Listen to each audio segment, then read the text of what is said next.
To our next game, we've got Blucka versus Steve. You can see the bands coming out here. Blucka getting the Rogue band out, and Steve getting the Druid band out. And Steve, you know, he fell to the lower bracket earlier on. He's one of our invited players, one of the professional players, fallen very early, one of the 3 that got taken out in the first round. Yeah, I think Steve actually did quite well at PAX East, right? I think he got top 4. PAX East, he got second. He only lost to Amnesiac, who won in the finals. Oh, okay. Yeah, I just remember he did really well at PAX East, so let's see if he can make the run back from losers. That's what he did last time, actually. I feel like he lost fairly. I think he won his first couple of games, but then he lost afterwards. Because Yeah. I know he beat me, because I was the very unfortunate soul that got paired with Steve round 1. The only I'd consider professional amateur at that tournament. But as we can see here, Blucka, you know, he's been playing this Tempo Mage fairly well so far.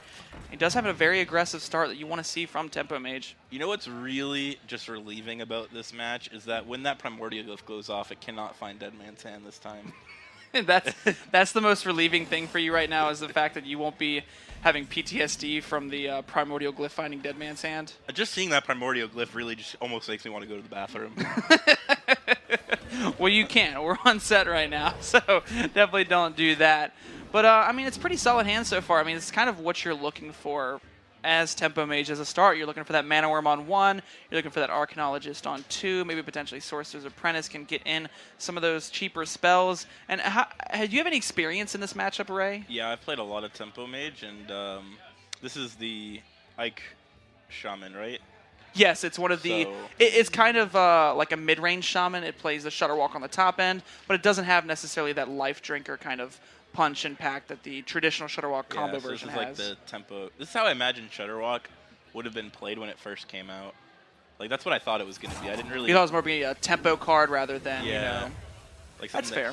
Gets you value. But I've played this Magic quite a bit because I'm a big Tempo Mage enthusiast. And honestly, Starfall...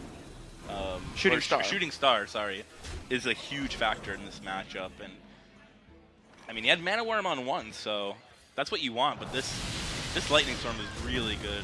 I would have definitely considered playing Arcanologist that turn, just to, I don't know, not get so...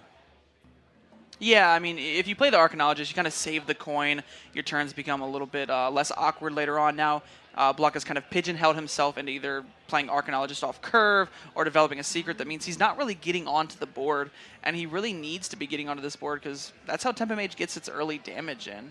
Yeah, it's actually really rough for him right now because, like you said, he doesn't want to play this off curve, but at the same time, if he plays a secret, your opponent is overloaded.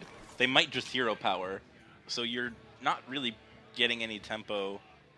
Yeah, this mid-range Shaman I don't think plays too many lower-end cards. It mostly relies on, you know, having really good battle cries like Giggling Inventor and Fungal Mancer, and I think the most it has is the Fireflies. Yeah.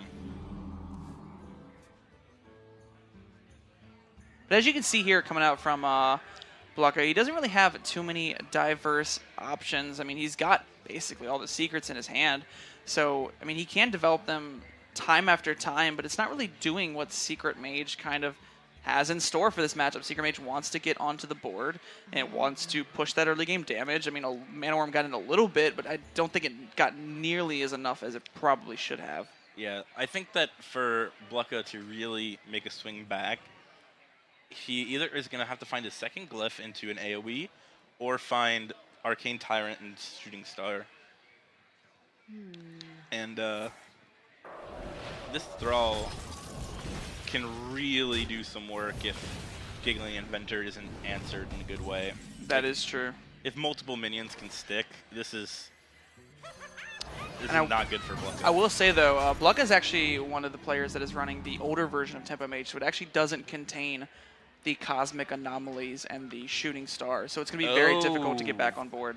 Okay, so yeah, there's like almost no way then, besides getting lucky with these missiles, which he does do. That was a pretty good missiles, but... Yeah, it was a pretty good turnout. Got rid of most of the things because, like you were mentioning, draw Death Zero onto something like a Giggling Inventor, creating, what is it, a 7-drop and 2 4-drops, and even the 3-drop with the Totem on board. So Steve has a lot of options here. He could either go with the Unstable Evolution and just kind of go 5, 6 evolutions, or he could go play Flame Elemental and Thrall. I like this though. This seems a lot better. All right, he's gonna keep going. Let's see what's in the box. Ooh, that one's pretty spicy. Nah. He can't buff it. He can't do I know that's true. I was just saying it's a little spicy. Ooh, oh, that one's a 3/9. That's actually really good stats. Now you're considering, do I want to make it a 7-drop? Okay, he doesn't. I actually like that a lot. I think that against Tempo Mage, you just want a really big minion to answer any of their minions, so you can only take damage through burst. He's at a good life total. There's no way your opponent's going to be able to burst you down anytime soon. So not transforming it into a 7-drop is huge. It could have easily just been a, what's the flower petal girl that's only a 4/4? Dream Petal Florist. The Paladin legendary that's a 1/1. Lanessa. Yeah, those ones. I just make up my own names for cards. I don't really like. I don't want to hear what your names for those cards are. What do you mean? That's Heal Guy, dude. That is the I believe it's like Black Guardian or something like that. Yeah, whenever you heal yourself, it deals damage to one of your opponent's minions based off the amount that you healed. Exactly. So its proper name is Heal Guy, dude. Yes. Okay, just making sure I have that correct. It is. And but I mean, you're exactly right. I mean, one of the ways that Tempo Mage, they need to get that early minion damage in, and if they don't really get that early minion damage in, I mean, how are they going to win the game? So just having, maybe not the most aggressively statted minion, but Blackguard, that's what it is. Not having the most aggressively statted minion, it doesn't matter, especially when you have Thrall Deathseer and you can just upgrade it again, and now it's going to be a 9-drop. Yep. And he or an 8-drop, sorry. Ooh, Archivist. This is so bad. This no! Is oh my God! What? Oh no! Oh no, Steve! What Steve, are these games? What is going on, Steve? What are these games? And just to highlight what exactly happened there, because a lot of people are probably wondering where did Steve mess that up? Where did you go wrong, Steve? So the black card costs 6 mana. The Thrall Deathseer upgraded to the 8 mana slot, and the 8 mana slot is the Grand Archivist, and the Grand Archivist will take a spell out of your deck and just cast it. Well, there's very few spells in Steve's deck. There's Hexes, Lightning Storms, and Lightning Bolt. So getting the Hex was one of the worst case scenarios, ended up landing on the minion, and now Steve has to start back at square one, trying to develop some kind of board state. I mean, I didn't think there was any way for Blucka to get back on board, but I never considered the possibility that Steve would kill his own board. I mean, obviously that wasn't Steve's fault. Steve wasn't trying to clear off his own board. But it's unfortunate. It happens sometimes. You play with fire when you play with Evolve. It's just like what I'm thinking in my mind. Okay, how can he lose? There's no way his opponent can get back board, but then you don't factor in. You don't factor in the Thrall Deathseer into the Grand Archivist into the Hex. No, that's very true. Oh man, Steve this is not his day. If he evolves that like a 1-drop, it's just gonna be Doomsayer.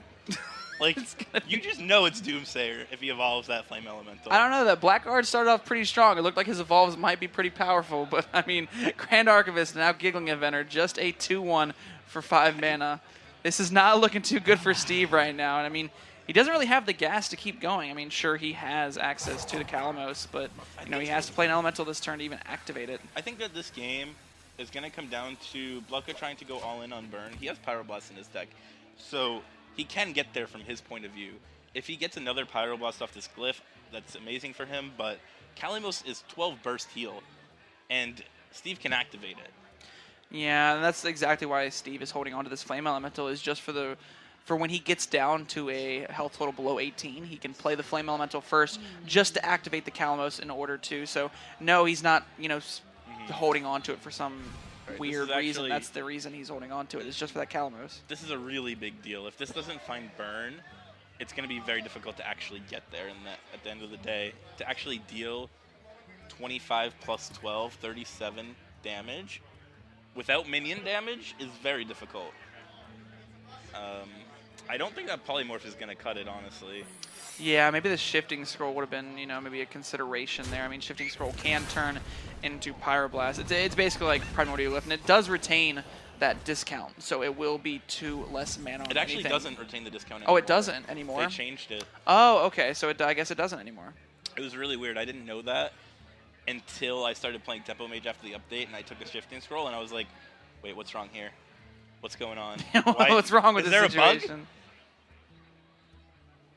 Which one frustrated you more, shifting scroll or Dead Man's Hand? The elements are silent. Jace. Sorry, I had to bring it up. Have you ever heard of Too Soon? Was it too soon? No, that was the problem, actually. It took a very long time. A very long time. I wonder how far we put Geico behind schedule with that match. Like, I know that in the brackets, it's like 45 minutes allocated to each match, right? Yes, I believe that game took out I feel like 50 me of those personally, 45 minutes. My game against Kibler lasted an hour and a half. My game against Shoop, I don't know how long that was, but I feel like I single-handedly ruined this tournament schedule.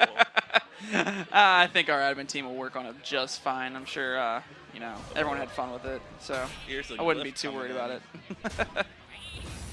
Oh, it's just funny, but the Polymorph actually comes in here. It allows him to push 2 minion damage, which is a big deal, but I don't know if that's going to be enough. This 12 healing is going to be a lot. Yeah, 12 healing is going to be definitely a lot, and can even opt to, evolve it afterwards if Steve really wants to take that risk. I know his evolves haven't been that strong, but I'm trying to think on average, is there any 9-drop that he's... What's the worst one, I Yeah, think. what is the worst one? Are any of them detrimental? Are any of them more powerful? I mean, we're about to find out. Steve's playing with fire. There are more powerful ones. Giant Mastodon. Steve looks at the camera. He said, what is it? Oh! Oh, all right. Whoa. That is a pretty solid one. I like this. Hit the face. Your opponent is now on a clock. I love Steve's showmanship there, saying, you know what? He looked at the camera and he said, all right, Evolve, you've been messing with me a couple times. Not this time. Whoa. I mean, it makes sense. I mean, that was probably one of the best King Crushes I've ever seen. Not only did it deal 8, it also took a Pyroblast. Or so 10 damage. Yeah. I mean, he would have been on a clock with the Fungomancer coming down. Like, yes. He had to do it. That was a very smart play by Oh My. And that's value. That's a really good Evolve as well. So the Evolves are making up for themselves now after being really bad earlier on. And now, that's what happens when you play such a powerful card like Thrall Deathseer, is you just have these chances sometimes where you evolve into insane minions. Thrall giveth, Thrall taketh away. Thrall can taketh, but Thrall can also giveth. But most importantly, Thrall's the bestest. I'm surprised Blanca just, after that whole Hex My Own Minion thing, he's actually managed to scrap his way back onto the board. There's a strong chance that Flo can get smorked. Steve can get smorked down here. Yeah, there is a chance. There is a chance for that. Steve will have access to that. And that is another pretty powerful minion. I think as long as he takes the value trades, doesn't take too much more damage, he should be fine. I mean, there's even the possibility that Evolve just evolves into a minion that could potentially heal him, which would also be insane. Yeah. I mean, if we draw a second, I don't know if he plays 2 AI or not. I believe he does play 2 Arcane Intellect. So that would be a huge draw. Obviously, Weapon is a huge draw, but it depends what Steve decides to do here. Steve picks up the Mind Control tech. That is a very important draw. It does allow him to do, just takes a Mana Worm, which is a very important one. We'll be able to get value trades later on.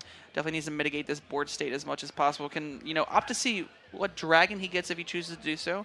Maybe he feels as if he's not putting up enough pressure. Maybe he pushes the Violet Worm face. Face. We're going face. You think Steve's going face? I think that Steven will go face. Now his proper name is Steven. I still like Yo It's Steve. He told me not to say that, though. Why? That's a good name. I think it's a great name. Yo!